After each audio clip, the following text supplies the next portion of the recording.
오늘은 마가복음 10장 32절에서 45절까지 말씀입니다. 같이 읽겠습니다. 시작. 예루살렘으로 올라가는 길에 예수께서 그들 앞에 서서 가시는데 그들이 놀라고 따르는 자들은 두려워하더라. 이에 다시 12제자를 들이시고 자기가 당할 일을 말씀하여 이르시되, 보라, 우리가 예루살렘에 올라가노니 인자가 대제사장들과 서기관들에게 넘겨지매 그들이 죽이기로 결의하고 이방인들에게 넘겨주겠고, 그들은 농욕하며 침뱉으며 채찍질하고 죽일 것이나 그는 3일 만에 살아나리라 하시니라. 세베대 아들 야고보와 요한이 주께 나와 여짜오되, 선생님이여, 무엇이든지 우리가 구하는 바를 우리에게 하여 주시기를 원하옵나이다. 이르시되, 너희에게 무엇을 하여 주기를 원하느냐?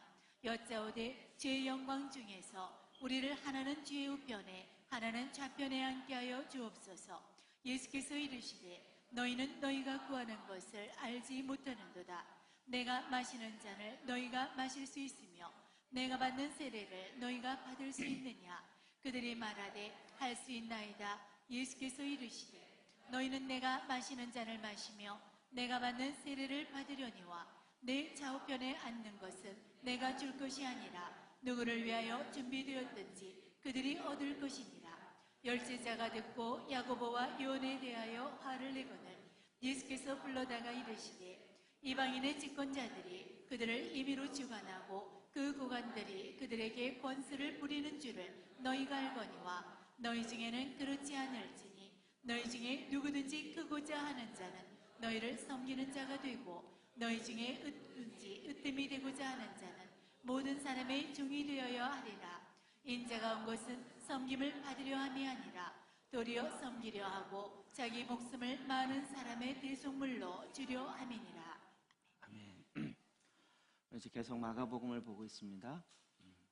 마가복음에 과연 메시아는 누군가, 8장 전까지 메시아는 어떤 분인가, 그리고 8장 이후부터 주는 예수는 그리스도 메시아이십니다 라는 그 고백 이후부터 메시아는 이 땅에서 어떻게 살았고 또 메시아를 따르는 자는 어떠해야 되는가 라는 두 큰 흐름 속에 지금 진행되고 있습니다. 메시아가 과연 이 땅에 온 목적이 무엇인가, 왜 오셨는가, 이건 이제 8장부터 얘기가 된다 그랬죠. 한번 8장 31절 32절 봅시다. 시작. 인자가 많은 고난을 받고 장로들과 대제사장들과 서기관들에게 버림받아 죽임을 당하고 사흘 만에 살아나야 할 것을 비로소 그들에게 가르치시되 드러내놓고 이 말씀을 하시니 베드로가 예수를 붙들고 항변하매, 메시아가 이 땅에 왜 오셨습니까? 죽임을 당하고 사흘 만에 살아나야 할 것을 비로소 그들에게 가르쳤습니다. 메시아가 이 땅에 왜 오셨습니까? 쉽게 얘기하면 죽기 위해 왔습니다. 예수님이 그렇게 얘기한 것입니다. 내가 죽을 것이다. 나는 죽기 위해 왔다. 이 말에 베드로가 깜짝 놀라서 예수님을 붙들었습니다. 그리고 그렇게 하지 마십시오. 이런 일이 있을 수 없습니다 라고 베드로가 막았습니다. 물론 예수님께서 사탄아 뒤로 물러가라. 예수님은 이 땅에 오신 목적이 죽기 위해 왔습니다. 이것을 한 번만 이야기한 것이 아니라 8장에도 또 9장에도 또 이야기합니다. 32절 시작. 이는 제자들을 가르치시며 또 인자가 사람들의 손에 넘겨져 죽임을 당하고 죽은 지 3일 만에 살아나리라는 것을 말씀하셨기 때문이더라. 아멘. 아까 그 8장에서는 가이사랴 빌립보에서 있었던, 그러니까 많은 우상을 섬기는 신전이 있었던 그 앞에서 일어났던 사건. 그다음에 9장에서는 이제 변화산 사건 이후에 그 밑에서 제자들이 귀신 들린 아이를 내어쫓지 못하고 이럴 때 일어났던 사건, 그 다음에 마무리되면서 일어나는 거죠.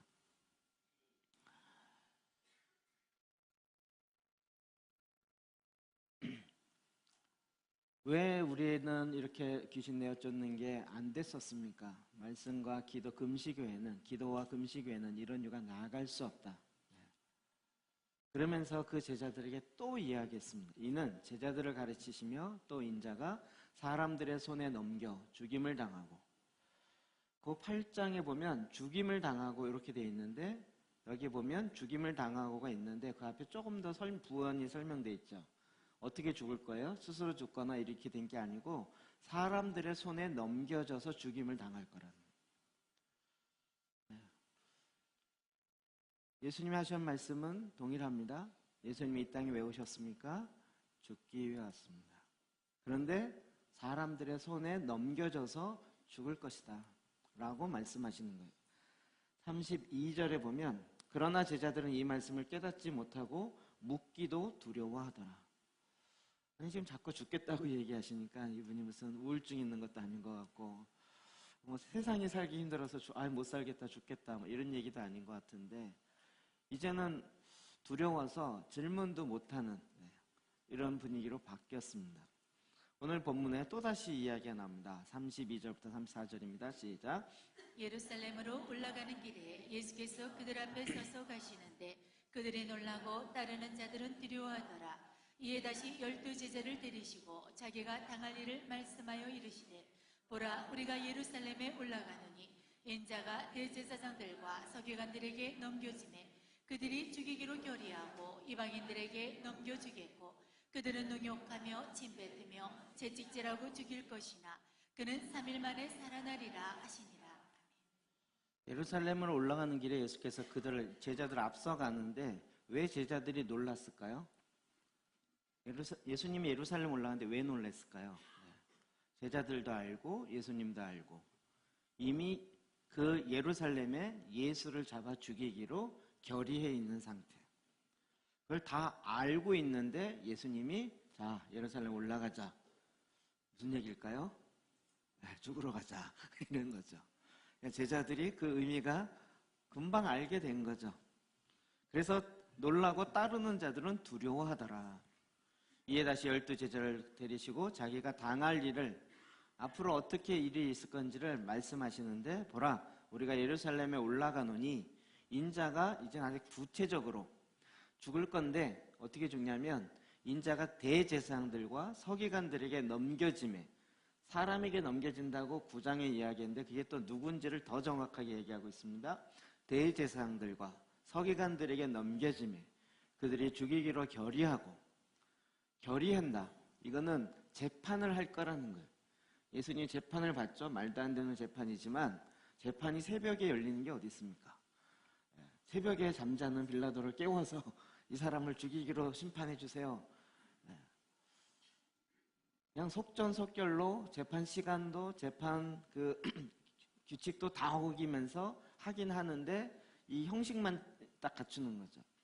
그리고 유대인뿐만 아니라 이방인들에게 넘겨주겠고 로마 사람들에게 넘겨줄 거라는 거예요. 그리고 그냥 죽는 것도 그냥 죽는 게 아니라 그들은 능력하며 침을 뱉으며 채찍질하고 그림이 그려지시죠. 죽일 것이나 그는 3일 만에 살아나리라 하시니라. 메시아가 이 땅에 왜 오셨습니까? 오신 목적이 무엇입니까? 죽기 위해서입니다. 예수님 지금 8장, 9장, 10장에 3번이나 연거푸서 계속 내가 이 땅에 메시아로 왔는데 주는 그리스도시여 살아계신 하나님의 아들이십니다라고 베드로가 믿고 고백하고 제자들도 다 이제 믿었는데 그 메시아가 바로 이 땅에 죽기 위해 왔다는 거예요. 제자들은 이것을 이해하기가 참 어려웠습니다. 이해가 안 됐어요. 그래서 말렸습니다. 안 됩니다. 그래도 못 말리겠으니까 이젠 두려워서 묻지도 못하고 있다가 예수님이 진짜 올라가시니까 너무 떨렸습니다. 진짜 죽으러 가시는구나. 이것이 사실은 기독교가 갖고 있는 지금도 갖고 있는 가장 큰 갈등의 부분 중에 하나입니다.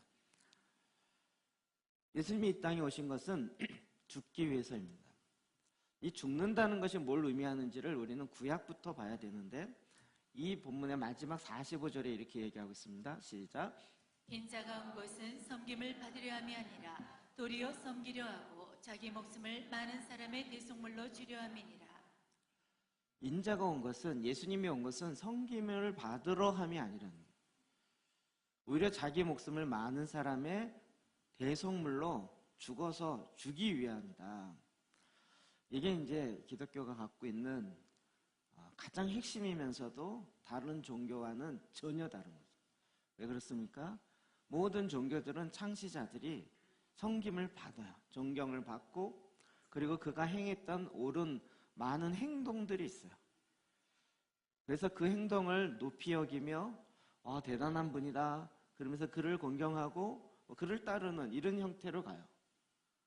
근데 예수님은 나는 그렇게 높임을 받으려고 온 게 아니라 예수님의 생명을, 자기의 목숨을 많은 사람의 대속물로, 대속이라는 것 자체가 노예로 팔려있는, 노예 생활을 하고 있는 사람들에게 돈을 주고 사온다, 사람을 사올 때 쓰는 그 행위를 대속한다라는 거예요. 이렇게 대속물로 주기 위해서 내가 이 땅에 온 것이다. 내 목숨을 줬다는 얘기는 그것이 대속물로 준 것이다 라고 얘기합니다. 여기에 인자가 온 것은, 이 땅에 온 이유는, 예수님이 이 땅에 태어난 것은 이렇게 얘기한 게 아니라 정확하게 이 땅에 온 이유, 목적을 이야기하고 있는 거죠. 대속물이다. 대신 대가를 치른다. 여러분이 대신 대가를 치른다라는 것이 우리에게 굉장히 어려운 것 같지만 사실은 조금만 살펴보면 알 수 있습니다. 요한복음 10장 10절 볼까요? 시작. 도둑이 오는 것은 도둑질하고 죽이고 멸망시키려는 것뿐이요 내가 온 것은 양으로 생명을 얻게 하고 더 풍성히 얻게 하려는 것이라. 아멘. 도둑이 오는 것은 도둑질하고 죽이고 멸망시키려는 것뿐이다. 그런데 예수님이 온 것은, 예수님이 온 목적은, 예수님이 이 땅에 오신 이유는 양으로 생명을 얻게 하려는, 양이라는 것은 대속물을 얘기합니다. 대속물이 되어서 생명을 얻게 하고 그 생명이 더 풍성하게 하려는 것이다. 이런 말씀들이 우리가 갖고 있는 기본적인 종교의 개념과는 참 많이 다른 것을 보죠.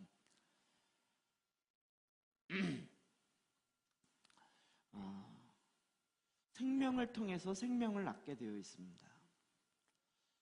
이 세상은 생명을 통해 생명을 낳게 되어 있습니다. 이 제일 많이 하는 것이 자녀를 낳을 때, 부모가 자녀를 낳을 때 생명을 담보로 낳습니다. 낳을 때도 그렇지만 기를 때에도 건 20년 이상 계속 그 자녀를 계속 자기의 시간과 정성과 모든 수고를 아끼지 아니하고 그를 양육합니다. 저는 어렸을 때부터 진짜 놀기만 했지 책을 2권인가, 동화책도 1권인가 2권밖에 안 읽은 기억이 납니다. 별로 안 읽었어요. 근데 저희 아이를 키울 때 동화책을 읽어주라는 거예요. 읽는데 저도 처음 듣는 내용이지. 근데 제가 읽을 때 저한테 이건 얼마나 큰 고역이었는지 모릅니다. 제가 동화책이 재밌어서 읽었을까요? 동화책 읽는 게 너무 즐겁고 우와 이거 너무 재밌어 이러면서 읽었을까요?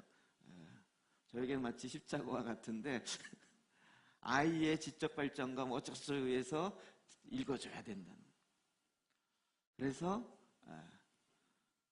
표현하기 그렇지만 제 생명을 정말 힘든 일이지만 거의 다 읽은 적이 없어요. 읽다 보면 줘 내가 읽는 경우가 태반이었어요. 이렇게 재밌게 읽지를 못하고. 그러니까 뭐 아이를 양육하고 뭐 하는 많은 수고들이 그냥 그게 저절로 되는 게 아니죠. 부모가 그 수고를 한 거죠. 사랑의 수고를 한 거죠. 생명의 수고를 한 거죠. 그를 통하여, 수고를 통하여 다시 한 생명이 자라나는 걸 보는 거죠. 우리 자녀들 앞에 딱 나왔을 때 부모들이 딱 바라보는 그 눈빛이요, 진짜 하트 뽕뽕뽕 하면서 계속 사랑을 쏘는 그 얼굴의 표정이요. 왜요? 내가 생명을 통하여 생명을 낳는 그것을 보는 기쁨들이기 때문에 그런 모습이 그냥 이렇게만 봐도 보여져요. 설교 들을 때마다 훨씬 은혜로운 모습으로 내가 내 생명을 통하여 생명이 나온 자녀들이기 때문에 이건 하나님이 우리에게 주신 가장 놀라운 축복이죠. 생명은 생명을 통하여 났습니다. 메시아가 이 땅에 오신 목적이 죽기 위해 오셨다. 이 얘기를 좀 더 풀어내면 예수님이 우리에게 예수님의 생명을 대신 대성물로 주심으로 우리는 예수님의 영원한 생명을 대신 받는 자가 되었다라는 거예요. 이 생명을 우리가 얻게 되어지고 그 생명이 더 풍성하게 되어진다고. 그래서 기독교는 생명입니다. 저는 이 단어를 너무 좋아하는데 저는 기독교를 종교라고 보고 싶지 않습니다. 우리가 갖고 있는 종교의 카테고리 안에 넣으면 대부분의 종교는 뭘로 시작되냐면 무엇이 선이냐, 이게 선. 무엇이 옳은 거냐. 그래서 그 종교의 창시자가 이 선을, 이 옳은 것을 이렇게 어마어마하게 행했다. 그러니 우리가 그를 따르자. 이렇게 나가. 우리가 기독교 주님의 말씀을 들으면서도 이걸 잘못 착각하면 똑같은 패턴으로 접근합니다. 무엇이 옳은 것이냐를 알기 위해서 성경을 본다면 성경에 많은 옳은 것들이 있어요. 의라고 얘기하는 것이 있어요. 선이라고 얘기하는 것이 있어요. 그래서 그 선을 나도 깨닫고 그 선을 행해야겠다, 이런 식의 접근을 하는 경우가 많이 있어요. 특히 이제 교회를 오래 다닌 경우는 그렇게 많이 되죠. 저 자신도 그렇게 교회 중심적으로 살다가 좀 이렇게 많이 바뀌게 된 이유 중에 하나는 뭐냐면 그게 선인지 알겠는데 내가 그 선을 진짜 살아내고 있는가를 계속 나를 돌아보면 선을 아는데 행하지 않아요. 내가 그렇게 말씀을 통해서 알고 있는데 나는 안 바뀌어요. 아니, 내가 변화되지 않는 지식으로서의 선이 과연 나를 구원하겠느냐는 거죠. 내가 안 바뀌는데. 그 지식이 선이라는 지식이. 그러다가 제게 크게 충격으로 들어온 게 에덴 동산 안에 두 나무라는 책이었어요. 에덴 동산에는 선악을 알게 하는 나무뿐만 아니라 생명의 나무가 있었다는, 제 얘기 참 많이 드렸죠. 종교도 선악을 아는 나무의 패턴에 종교가 너무 많이 있어요. 기독교도 그렇게 왜곡되어진 경우가 한국엔 특히 더 많이 있어요. 기독교는 무엇이 선이다라고 알려주는 것이 아니라 기독교는 생명을 주는 것이에요.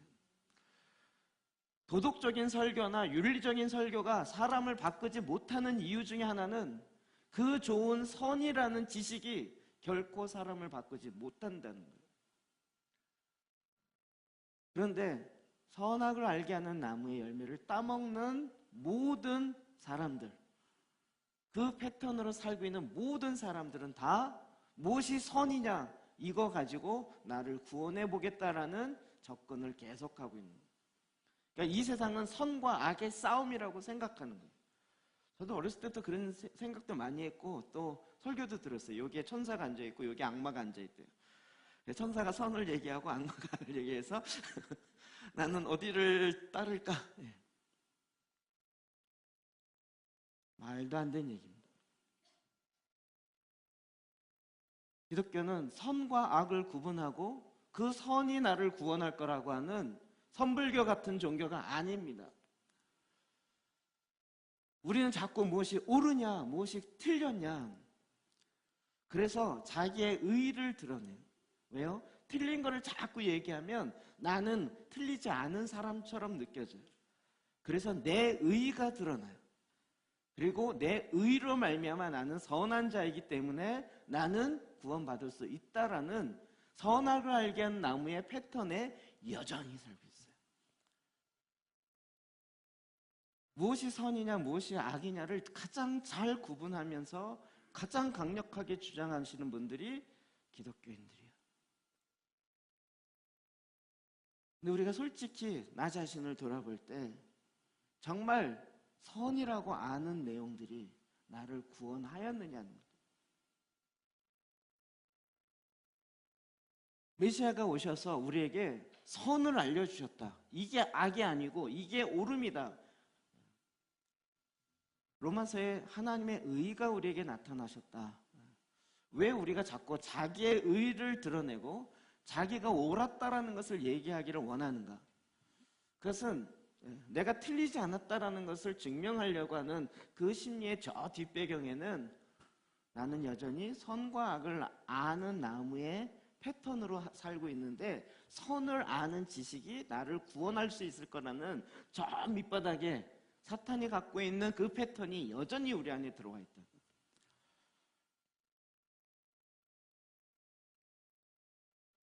이렇게 길게 설명하는 것은 우리가 이런 것을 너무 많이 저 자신부터 쩔어 있기 때문에 그래요. 무엇이 과연 옳은 거냐? 우리는 이 패턴을 자꾸 보죠.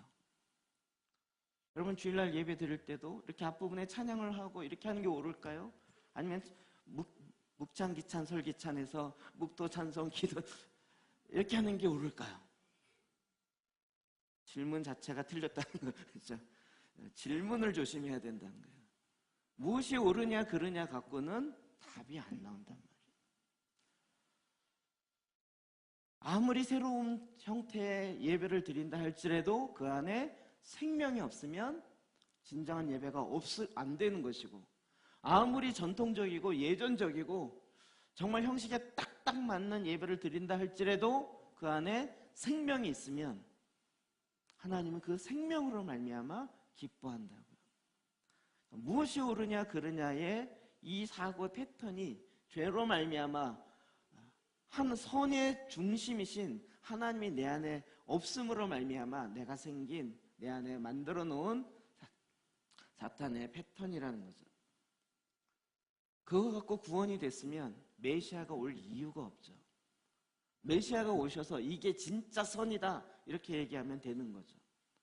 그런데 내가 온 것은 죽기 위해 왔다는 거예요. 왜요? 죽어야 생명이 나눠질 수 있기 때문에.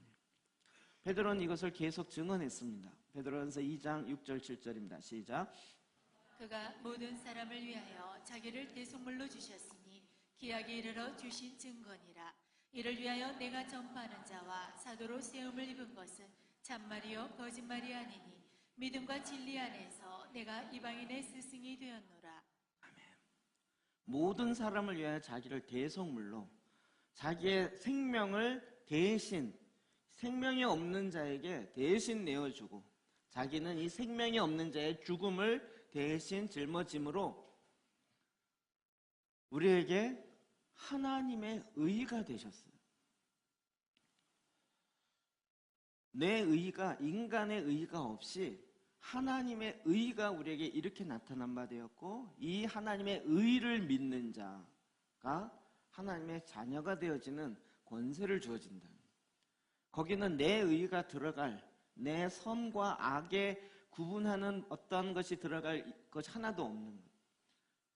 하나님의 의를 믿는 그 믿음. 이를 위하여 내가 전파하는 자. 바울은 이걸 전파하는 자였어요. 또 사도로 세움을 입은 것은 참말이요. 그가 사도로 세움을 입은 것이 어떤 높아지고자 하는, 기독교의 최고의 리더십이 되고자 하는, 그래서 좋은 영향력을 미치고자 하는 이런 차원의 얘기가 아니죠. 그 당시의 사도는요, 완전히 이단의 괴수가 되는 거예요. 목숨 내놔야 되는 거죠. 그가 사람들에게 좋은 존경을 받기 위해서 사도된 게 아니고 하나님의 의가 우리에게 이렇게 나타난 바 된 것을 목숨 걸고 증명하기 위해서, 전파하기 위해서 사도되었고, 이 믿음과 진리 안에 내가 이방인의 스승이 되었다라고 바울이 얘기하는 거예요. 그러니까 사도 바울도 계속 뭘 전했어요? 대성물. 예수가 대성물이십니다. 대신 죽으셨습니다. 요한일서 4장 10절이야. 시작. 사랑은 여기 있으니 우리가 하나님을 사랑한 것이 아니요 하나님이 우리를 사랑하사 우리 죄를 속하기 위하여 화목제물로 그 아들을 보내셨습니다. 인간이 무엇이 옳으냐? 이렇게 하는 게 좋은 거야. 부모가 자녀를 양육하는 게 좋은 거지. 그럼 팽개치는 게 잘하는 거겠어? 이 차원에서 이야기하는 것은 그냥 당이론적이죠. 인간의 진정한 대속으로서의 사랑은 사실은 불완전해요. 그런데 사랑은 여기 있으니 우리가 하나님을 사랑한 것이 아니요 하나님이 우리를 사랑하사 우리 죄를 속하기 위하여 화목제물로 그 아들을 보내셨습니다. 우리가 한 번이라도 하나님 내 죄를 해결해 주기 위해서 아들 좀 보내주세요 라고 한 적도 없어요.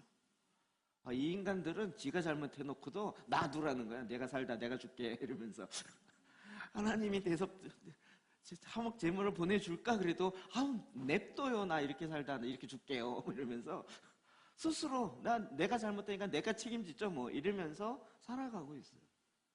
그런데도 불구하고 하나님의 사랑이 쟤들이 생명이 없어 그렇다.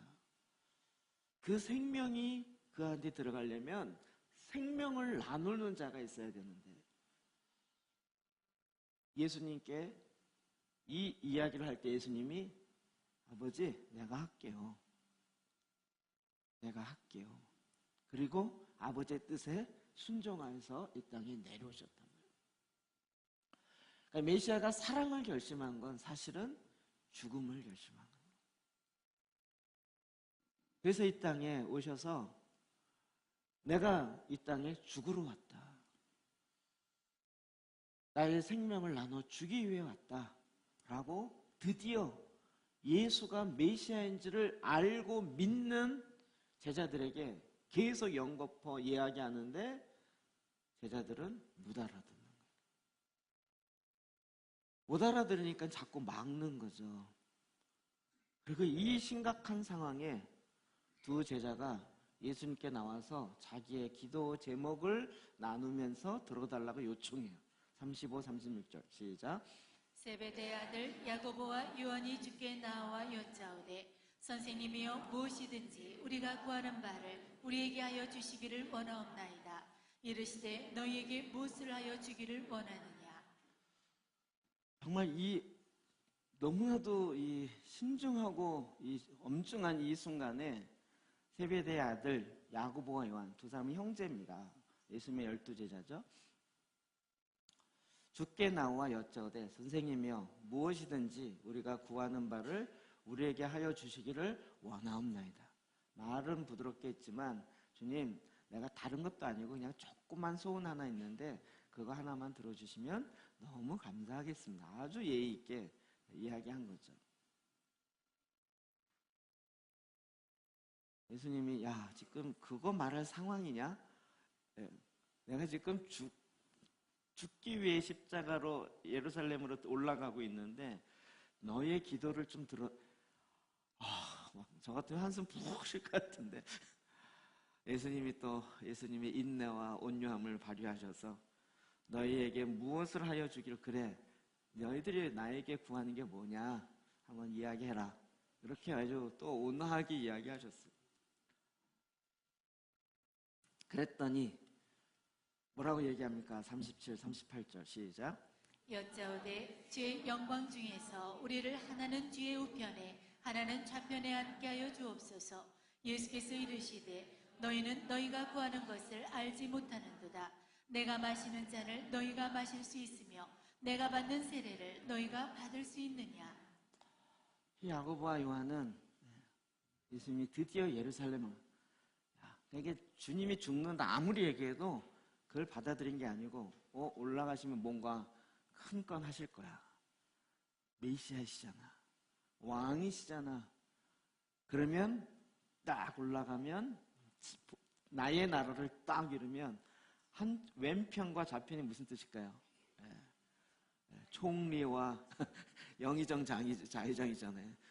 요즘으로 얘기하면 총리와 뭐 국방부 장관이나 뭐 통일부 장관 한 자리씩 해 주십시오. 이거였잖아요. 요게 조그마한 소원 중에 하나였어요.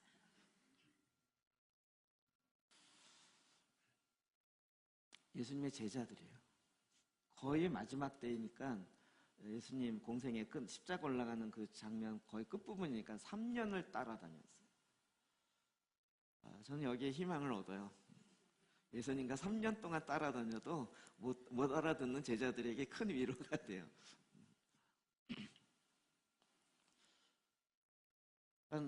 근데 물론 주의 영광 중에서, 주님의 영광 중에서 제자들은 그 영광의 의미가 똑같은 단어를 썼는데 그 영광이 제자들은 뭐라고 생각했을까요? 예루살렘 올라가서 예루살렘 수도의 왕이 되시거든, 이런 영광 생각했겠죠. 근데 예수님의 영광은 어디예요? 어떻게 하셨어요? 십자가죠. 십자가의 왼편 오른편에 달리게 해주십시오. 알고 한 기도일까요? 모르고 한 기도일까요? 38절은 예수께서 이르시되 너희는 너희가 구하는 것을 알지 못하는도다. 애들 알지 못하고 기도한다고 지금 예수님도 알고 계셨고 얘기하신 거예요. 그러면서 다시 한번 내가 묻는데, 내가 마시는 잔을 너희가 마실 수 있으며 내가 받는 세례를 너희가 받을 수 있느냐? 이 잔을 받을 수 있느냐? 어머니 할 수만 있거든 이 잔을 내게서 옮기시옵소서. 이 잔은 구약적 배경 속에서 하나님의 진노 심판을 이야기해요. 이 잔을 받을 수 있느냐? 이렇게까지 구체적으로 얘기했는데 이 두 제자가 뭐라 그랬어요? 그들이 말하되 할 수 있나이다. 예수께서 이제 너희는 내가 마시는 잔을 마시며 내가 받는 세례를 받으려니와. 주님이 허락해 주셨어요. 그 기도에 응답해 주셨어요. 그래서 내가 마시는 잔을 내가 허락하니 너도 마시게 허락해 줄게. 그래서 야고보는 어떻게 됐습니까? 사도행전 12장에 보면 12사도 중에서 첫 번째로 순교하는 사도가 됐어요. 요한은 어떻게 됐나요? 그 받는 세례라는 건 물속에 잠긴다는 거죠. 어찌 보면 그 원에 완전히 이게 물속에 잠긴다는 게 죽어있다는 거잖아요. 요한은 진짜 그냥 순교하면 그 순간에 끝나죠. 순교하지 않은 채로 순교적 삶을 90세가 넘도록 살아야 하는 건 세례에 해당되는 거예요. 요한은 그 삶을 살았어요. 끝까지 순교를 못하고, 순교하고 싶지만 순교하지 못하고 끝까지 가야만 했어요. 근데 그 다음 답이 더 놀라워요. 내 좌우편에 앉은 것은 내가 줄 것이 아니라 누구를 위해서 준비되었는지 그들이 얻을 것이라. 좌우에는 누가 앉는지 너희들이 앉는 게 아니고 누가 앉는지 내가 몰라. 너희의 기도는 응답되는데 요 자리는 어떻게 될지 몰라. 참 약올르지 않으세요? 그 자리에 앉기 위한 대가를 치렀는데, 치르는 건 봤는데 앉을지는 그건 내가 정하는 게 아니고 모르겠어, 이렇게 되는 거예요. 우리가 상당히 예수 믿는 것을 도덕주의적인 개념, 옳은 거야, 선한 거야, 아니면 이것이 종교의 형태로 가서 종교의 형태로 갖고 있는 거예요. 그리고 거기다가 세상적인 가치관, 세상적인 생각을 쭉쭉쭉 붙여놓고 있어요. 방법은 세상적인 방법인데, 목적도 세상적인 목적인데, 예수님이 하신 것을 비슷하게 쫓아가려고 하는 거예요. 그러면서 자기가 기도하는데 기도의 응답이 뭔지도 잘 모르는 거죠. 요즘 저도 이렇게 이제 좀 정신이 들어왔는지 말씀이 들어왔는지 제가 옛날에 했던 기도를 가만히 보니까 제가 제일 많이 했던 기도가 뭐냐면 주님 나를 사용해 주십시오 이거였거든요. 나를 써 주십시오. 근데 요즘에 제 모습이 주님 좀 살살 사용해 주셨으면 좀 편하게 사용해 주셨으면 막 주님을 닮기 원합니다 했더니 예수님이 그래? 내가 너의 기도를 응답해 줄게. 우리가 주님을 닮으려면 어떻게 해야죠? 이제 아시겠죠? 그냥 육으로는 닮아지지가 않아요. 이 죄에 범한 이 육의 본성으로는 주님을 닮을 수가 없어요. 주님을 닮으려면 어떻게 해야 돼요? 육의 본성은 죽고 예수 그리스도와 함께 죽고 예수 그리스도 안에서 그리스도와 함께 다시 새 생명으로 살아서 이 새 생명으로 주님과 같은 삶을 살아가는 훈련을 해야 닮아지는 거죠. 이해되셨나요? 그러니까 우리는 못 모르고 주님 닮기 원합니다. 참마음으로 찬송도 불러가면서 주님 닮길 원한다고 했는데 주님이 응답하셨어요. 응답하셨어요. 생명으로 말미암아 주님이 원하시는 것과 우리가 그냥 종교적 개념으로 갖고 있는 세상의 가치를 가지고 얘기하는 것과는 왜 이렇게 다른지 예수님이 행하신 모습을 내가 원하는 부분만 짝짝 뽑아서 보면 너무 좋은데 예수님의 말씀 속에 들어가서 보면 내가 진짜 싫어하는 것을 예수님이 하시는 게 참 많아요. 그러면 우리는 자꾸 예수님을 안 바라보고 인간이 만들어 놓은 종교의 형태를 자꾸 주장하게 돼요. 그러면 이게 법이요 이렇게 나오는 거예요. 이게 법이라는 거예요. 규정이 법이라는 거예요.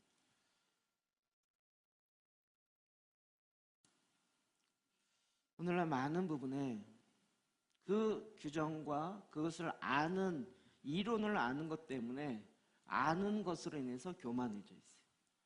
아는 게 많으면 지식이 많으면 그 지식에 그 생명의 빛이 비춰지지 않으면 지식은 교만으로 가요. 그 아는 것이 생명의 빛이 비춰지면 그것이 진리가 되어서 나를 바꿔요. 야대 박사님 얘기인데 저는 이게 너무 그렇죠?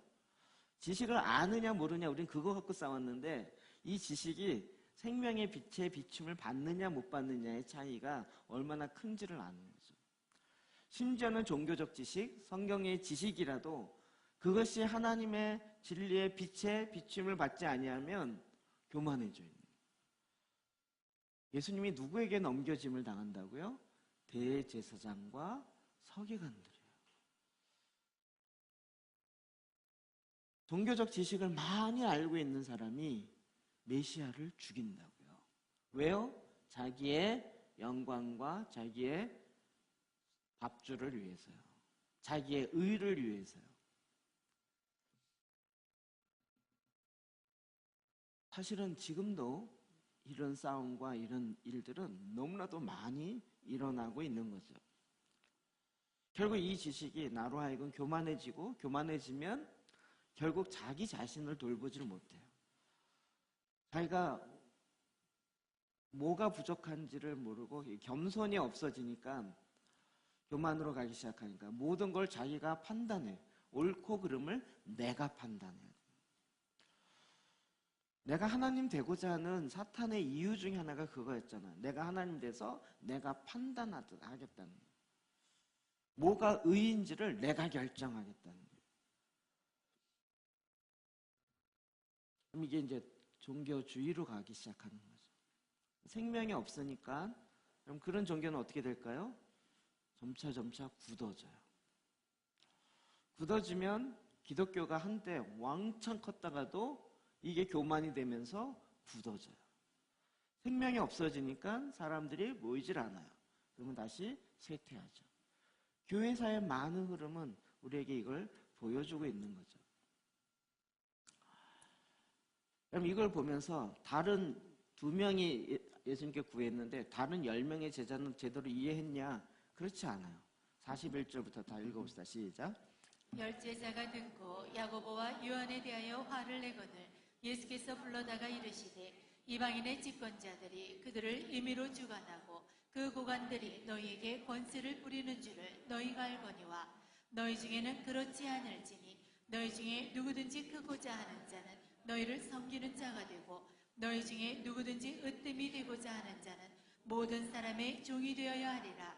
인자가 온 것은 섬김을 받으려 함이 아니라 도리어 섬기려 하고 자기 목숨을 많은 사람의 대속물로 주려 함이니라. 그 야고보와 요한이 먼저 선수 친 거에 대해서 나머지 10명의 제자들은 어떻게 했어요? 그 2명에 대해서 화를 냈어요. 저 자식들이 저것들이 먼저 선수를 쳐가지고. 나머지 10명도 무슨 생각이 있었던 거죠? 왼편 오른편에 누가 앉을까를 머릿속에 다 이제 주판을 튕기고 있었는데 먼저 선수 친 것들이 있어서 저것들이 그냥 이렇게 된 거죠. 그랬더니 예수님께서 불러다가 이르시되, 불러다 놓고 주님이 12명 다 불렀겠죠. 이방인의 집권자들이 그들을 임의로 주관하고 그 고관들이 그들에게 권세를 부리는 줄을 너희가 알거니와. 우리도 이렇게 알고 있죠. 권세, 집권자들, 권세를 갖고 높이 올라가서 영향력을 미쳐야 된다는 거예요. 이 교회 안에 잘못 들어와 있는 성공주의가,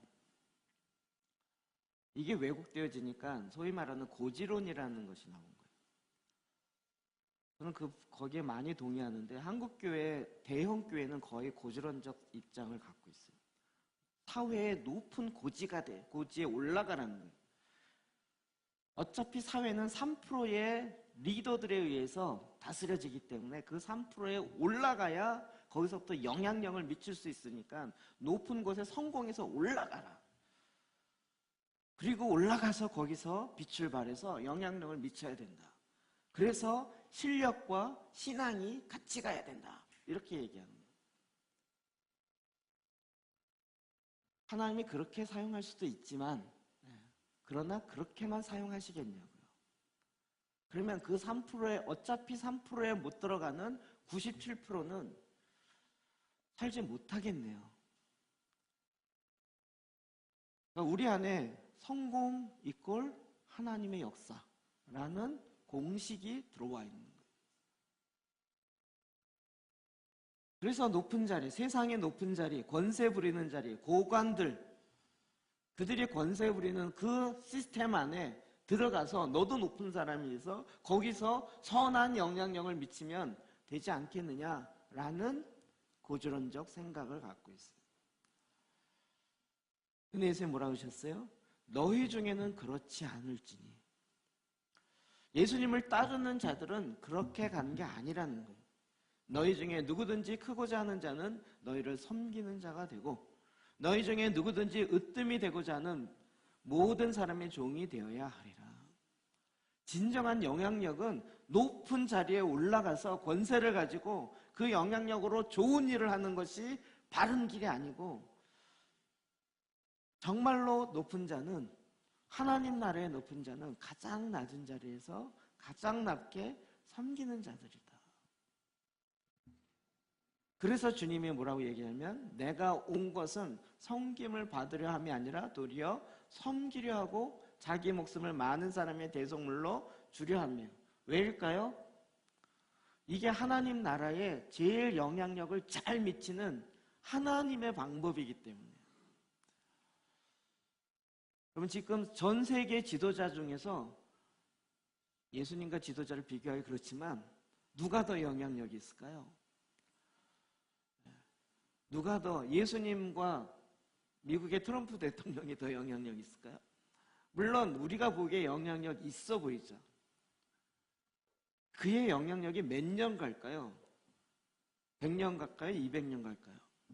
그가 대통령으로 있을 동안에는 영향을 미칠지 모르지만 끝나면 끝이겠죠.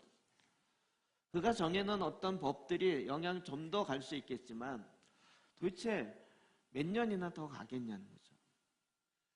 진정한 영향력은 주님이 말씀하시기를 가장 낮은 곳에서 자기의 목숨을 내어주며 섬길 때, 생명을 나눠주며 섬기는 것이 가장 큰 영향력으로 간다. 내가 이거를 받아들일 수 있겠느냐? 주님이 아예 십자가를 지고 메시아를 따르는 길이 무엇인지를 알게 하셨다는 거예요. 이게 끊임없는 싸움이야.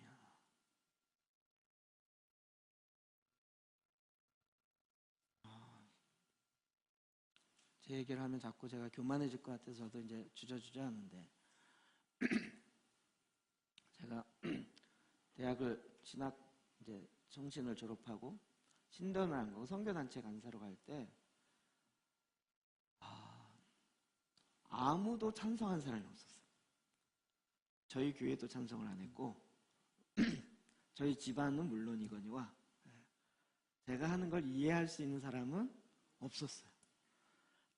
저희 단체만 그냥 오 정말 좋은 거야 이렇게 했는데 그것도 쉽진 않았어요. 그래서 이걸 1, 2년 하다 끝날 줄 알았는데 14년을 하니까 이 인간은 아예 포기하자. 젊었을 때 한때의 기분으로 하겠지라고 한 것 같은데 이게 뭐 3, 4년이 아니고 10년 넘어가게 계속 그러고 있으니까 저희 아버지가 예수님을 안 믿을 때도 야 차라리 목사해라 이랬어요. 차라리 목사해라. 네, 저희 아버님이 이제 친구 모임에 가서 뭐 아들 자녀 얘기하잖아요. 그러면 뭐 니네 아들 어떻게 했어 어떻게 됐어 그러는데 뭐 저희 형은 이제 선교사로 이제 가버렸으니까 선교사야 그러면 둘로 딱 갈라지죠. 믿는 친구들은 어우 정말 훌륭한 아들 좋네 이러고 믿지 않는 친구들은 뭐 장남이 돈도 안 벌고 이상한 데를 가 뭐 이러면서 이제 딱 갈라지는데 처음에는 이제 후자 쪽에 본인이었다가 점차 이제 이게 이쪽이 조금 좋아지기 시작한 거예요. 근데 저는 선교사도 아니고 목사도 아니고 간사예요. 간사하게 간사가 뭐냐? 그치? 이러면서 그러면서 저보고 계속 야 목사해라 빨리 목사해라.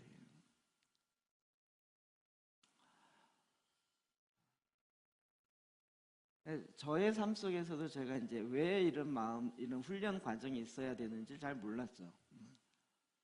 그래서 제가 이제 간사를 한 이유는 다른 거 진짜 없었고요. 사랑에 빚진 마음 때문에 이 빚은 갚아야 되겠다. 왜 거기서 주님을 만났고 거기서 주님 만나면서 훈련받고 그 훈련받은 게 지금까지 영향을 미치니까 이 사랑의 빚은 갚아야 되겠다. 그래서 내가 최대한 갚을 때까지 좀 갚자.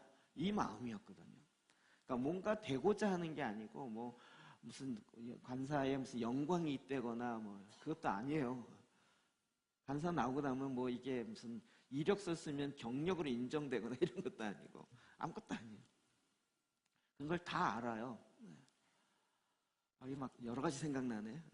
간사들끼리 모이면 간사 된다 그랬을 때 주위에서 어떤 반응이 있었는지를 같이 얘기하는데 그러면 거의 밤새요.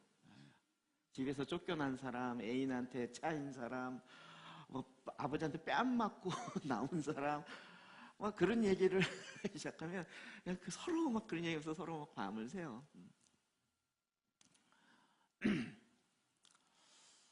자꾸 뭐 제가 제대로 했다 이 얘기를 하려고 하는 게 아닙니다. 과연 하나님이 원하시는 게 뭘까라는 거죠. 하나님이 원하시는 게 뭘까? 그래서 이제 지금은 제가 와서 보니까 목사님들을 만나고 교회를 만날 때 이런 건 이렇게 섬기면 되는데 저건 이렇게 섬기면 되는데 라고 말을 하는 그 대부분의 말은 여기서 훈련받은 내용이 이렇게 가요. 신학교에서 훈련받은 게 이런 내용이 나오질 않아요. 여기서 훈련받은 것들이 여기서 고난 가운데 나온 얘기들이 가요. 어떤 건 진짜 10년 만에 정리된 거, 20년 만에 정리된 거. 제일 가장 크게 정리된 게 비전은 프로젝트가 아닙니다. 하나님이 비전입니다. 이건 제가 20년 걸쳐서 머리 빠져가면서 하나님과 씨름하다가 나온 하나의 문장이에요. 20년 만에 하나 나왔어요. 비전은 나 프로젝트가 아니라고요.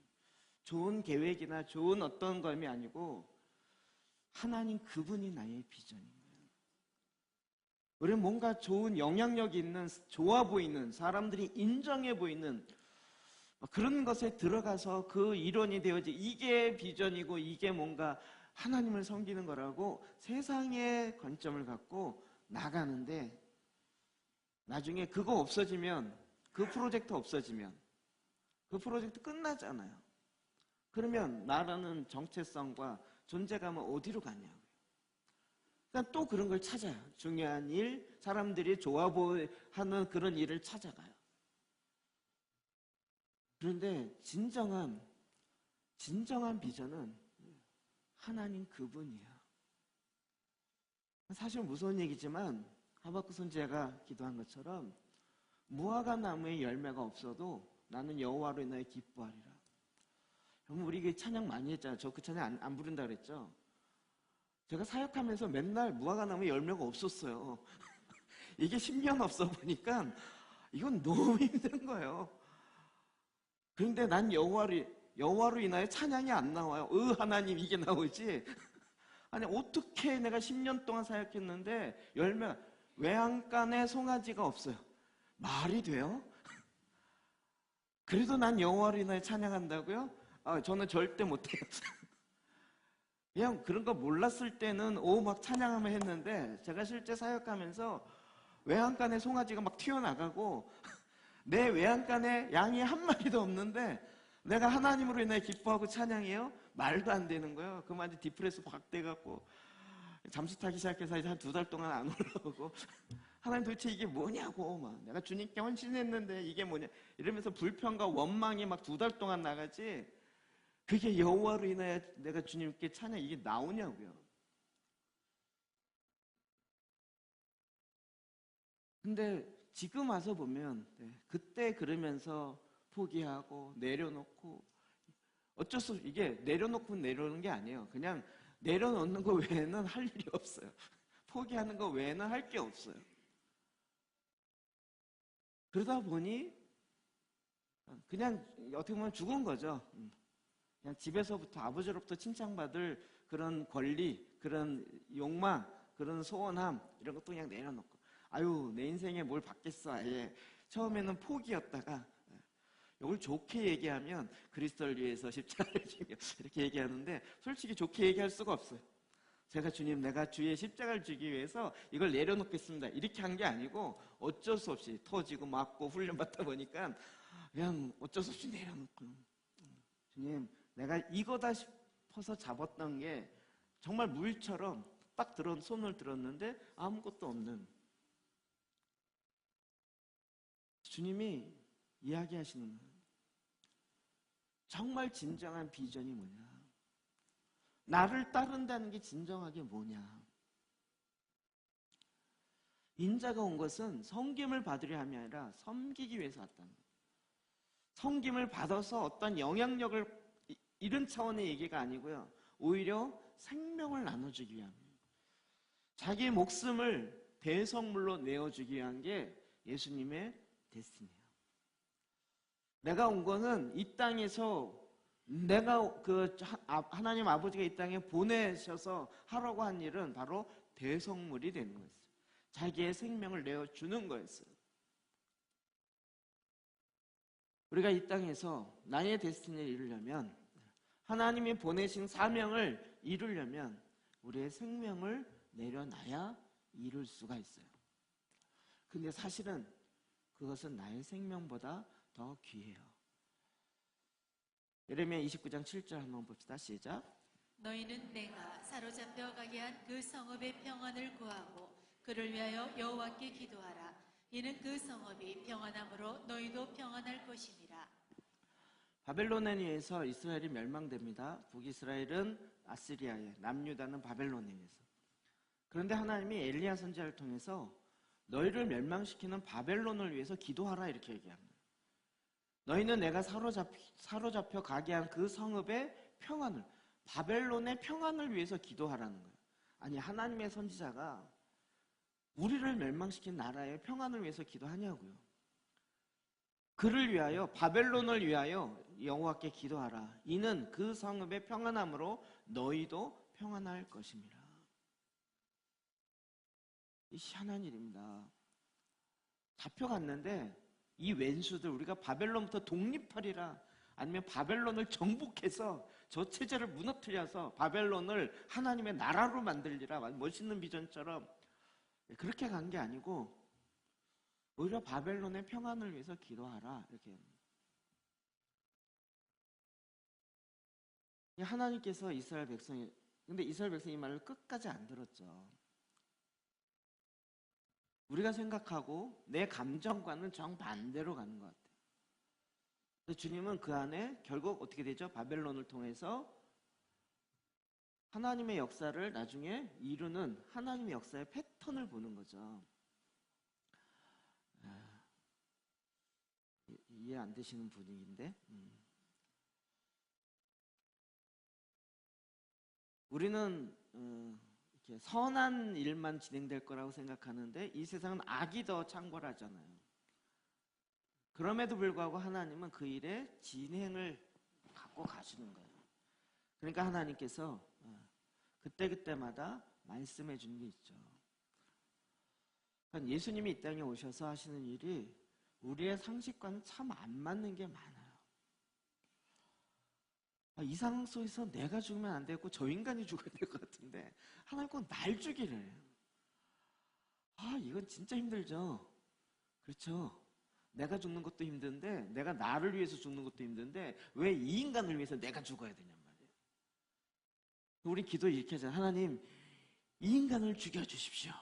그리스도 안에서 변화시켜 주십시오. 좋게 했지만 하나님 저 사람이 바뀌었으면 좋겠습니다. 그래 거기다 막 교리적인 거 넣어서 예수 그리스도의 십자가로 말미암아 이 인간 바뀌어주십시오 이렇게 되는 거예요. 근데 주님이 그걸 응답하셨어요. 그런데 어떻게 응답하셨어요? 하나님의 방법으로 응답하셨어요. 그 인간이 바뀌기 위해서 대속 제물이 필요하다는 거예요. 대속 제물은 이 사람이 모르니까 내가 대속 제물을 너를 통해서 하겠다. 네가 기도했잖아. 이러면서 쓰신다는 거예요. 기도 재단 하다 보니까 이거 아시겠죠? 동의가 안 되시는 분위기인데요.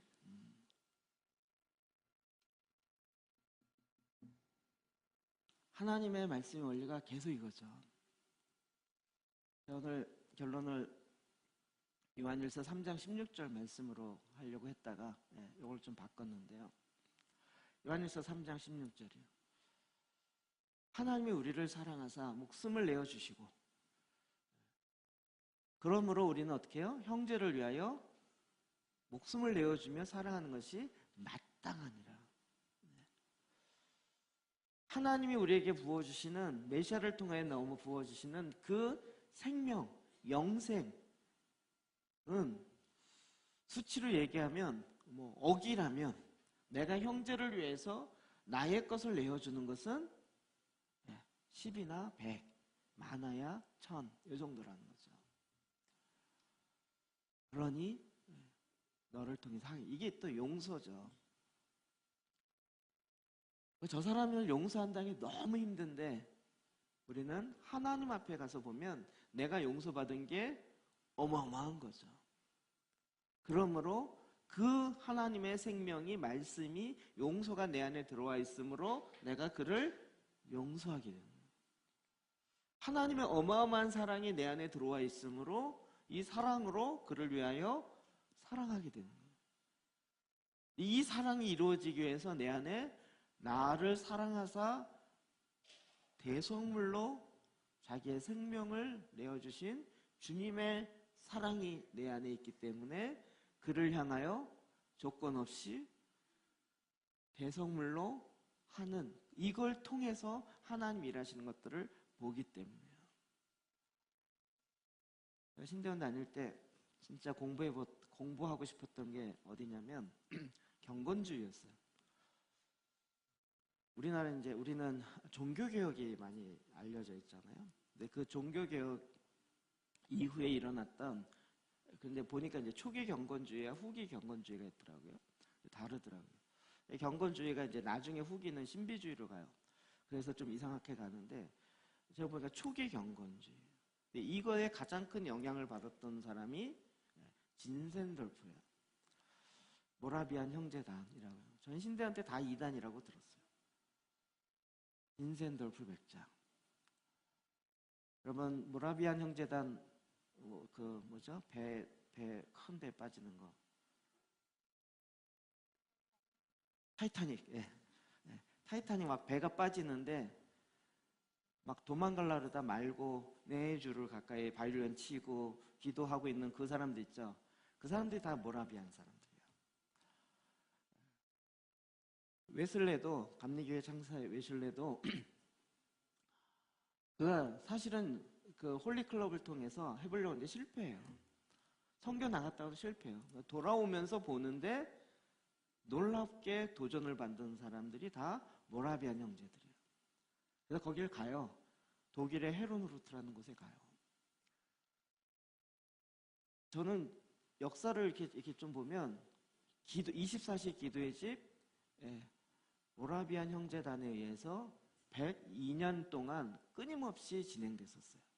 지금 되는 게 아니고요. 이미 1760년대에 100년 동안 2명이 들어가서 그 공동체가 그게 배경 자체가 기독교를 국가적으로 박해하니까 그 나라에서는 캐톨릭만 믿지 개신교를 믿으면 그 나라에 살 수가 없는 거예요.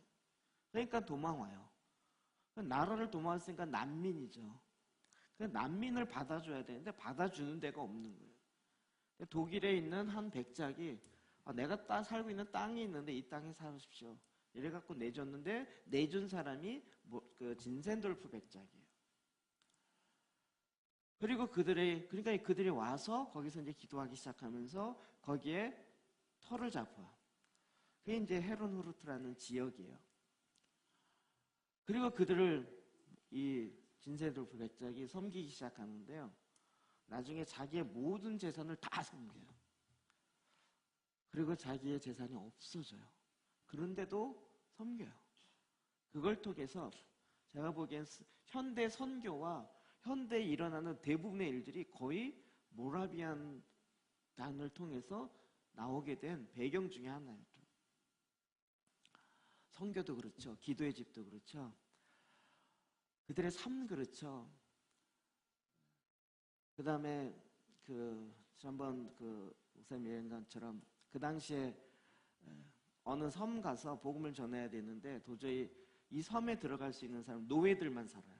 그래서 어떻게 해요? 자기가 노예가 돼가지고 그 섬에 들어가요. 노예로 살면 이게 다 모라비안 형제들이 하는 거예요. 3가정이서 한 가정을 파송해요. 10가정이 한 가정 파송하는 이 정도도 대단하다 그러는데 거긴 아예 3가정이 모이면 한 가정을 선교사로 파송해요. 어마어마한 기록들이 진짜 많이 나옵니다. 이런 변화가 과연 어떻게 가능할까? 제가 최근에 한 책을 통해서 그걸 알게 됐어요. 이 진센돌프 백작이 어떻게 자기의 전 재산을 독일의 백작인데 어떻게 이렇게까지 헌신할 수 있을까? 그가 19살 되었을 때 유럽을 돌아다니면서 유럽을 이제 여행하는 거죠.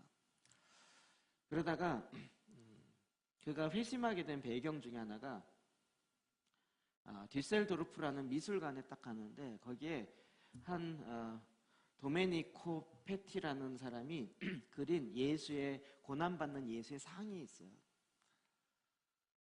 그 예수의 모습을 보는데 그 그림의 제목이 뭐냐면 이 사람을 보라요. 이 사람을 보라. 예수님이 십자가에서 고난받는 그 모습의 상을 꾸림없이 이렇게 쫙 보면서 이 사람을 보라, 예수를 보라 이렇게 막 보고 있다가 그러다 이제 고개를 딱 숙였는데 그 밑에는 뭐라고 되어 있냐면 내가 너를 위하여 모든 것을 다 주었는데 너는 나를 위해서 무엇을 하겠느냐.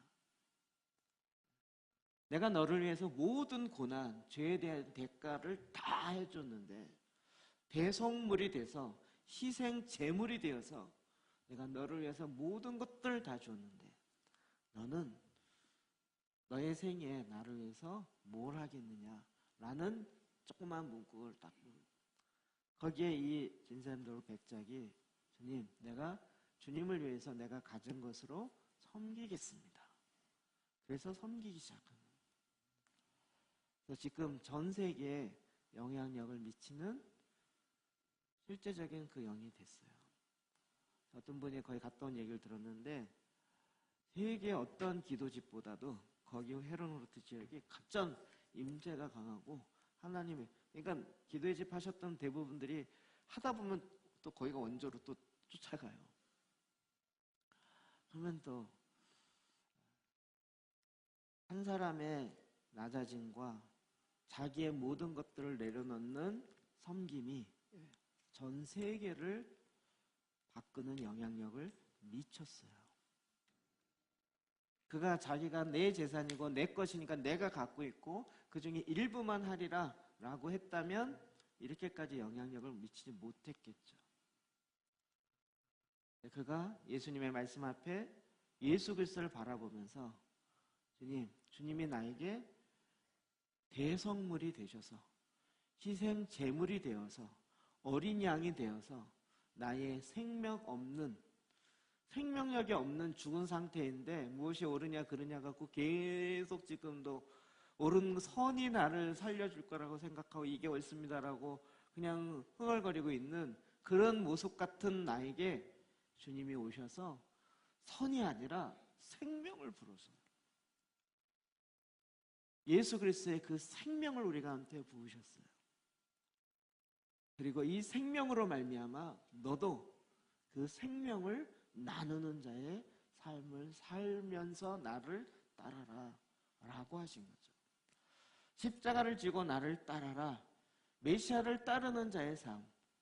여러분 10명의 제자들 그리고 앞에 2명까지 얘기했던 12명의 제자들이 그들이 어리버리하고 못 알아들었었지만 나중에 이해가 됐죠. 알게 되었죠.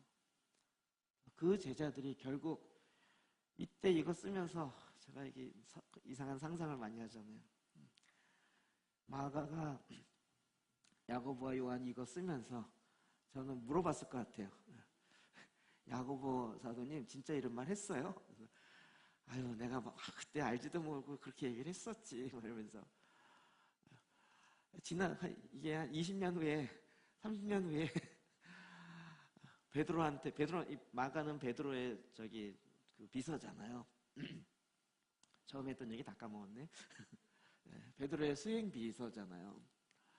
베드로가 주님 안 됩니다. 예수님이 옷자를 잡으면서 십자가를 질 수 없습니다. 라고 내가 얘기했었지 하는데 그걸 받아 적으면서 진짜 그랬어요? 베드로가 20년, 30년 지난 다음에 내가 그땐 진짜 알지도 못하고 그랬었지. 야고보가 요한 내가 이 잔을 마실 수 있느냐? 주여 할 수 있나이다. 그랬다가 순교로 했었지. 주님은 우리에게 메시아는 우리에게 생명을 주십니다. 생명을 가지고 생명을 낳게 하는 일을 하셨습니다. 옳고 그름의 분별과 선의 지식이 우리에게 생명을 결코 주지 못합니다. 생명은 하나님의 말씀이고 옳은 내용이 아니라 하나님의 말씀이에요. 어떨 때는 십자가를 지는 것이 절대 옳은 것 같지 않아요. 절대 영향력 있는 것 같지 않아요. 십자가 주면 끝이잖아요. 내가 죽으면 끝이잖아요. 우리는 끝이라고 생각하잖아요. 그런데 하나님은 끝이 아니에요. 하나님은 그때부터 일하기 시작해요. 그때부터 하나님의 생명이 엄청나게 퍼져가는 하나님의 역사. 그러니까 십자가는 하나님의 의지, 내 의가 결코 될 수 없어요. 십자가는 내가 그냥 죽는 거예요. 죽고 나면 아무것도 안 일어나면 손해잖아요. 그렇죠, 손해요. 근데 그걸 믿는 믿음이에요. 십자가는 가능성도 아니고요, 합리성도 아니고 논리성도 아니고요, 하나님의 의예요.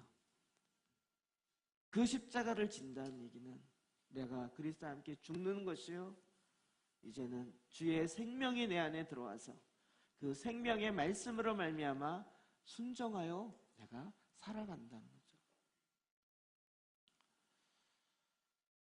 베드로가 이런 야고보와 요한이 이런 실수를 했다라고 성경에 고발하려고 기록한 게 아니라 우리도 지금 여전히 비슷한 실수를 또 하고 있는, 다시 주님이 십자가를 지신 것은 섬기로 하기 위함인 거였어요. 그래서 이 섬김을 통해서 자기는 죽지만 그러나 하나님께서 그를 일으키셔서 하나님이 그를 사용하셔서 많은 사람들의 대속물로 주님이 하나님께서 사용하신 거죠. 그로 말미암아 우리는 주님의 십자가를 찬양하는 거죠. 주님의 그 순종과 주님의 그 섬김 앞에 이 사람을 보라, 예수 그리스도를 바라보는, 주님이 나에게 하신 일이 뭔지를 계속 바라보는 거죠. 그리고 그 주님이 나에게 명하시는 것도 아니고 사실은 누가 나를 위해서 갈고 누가 나를 위해서 갈까라고 할 때 우리가 그 음성 앞에 주님 나를 써주시면 너무 감사하겠습니다 라고 고백할 수 있는 거죠.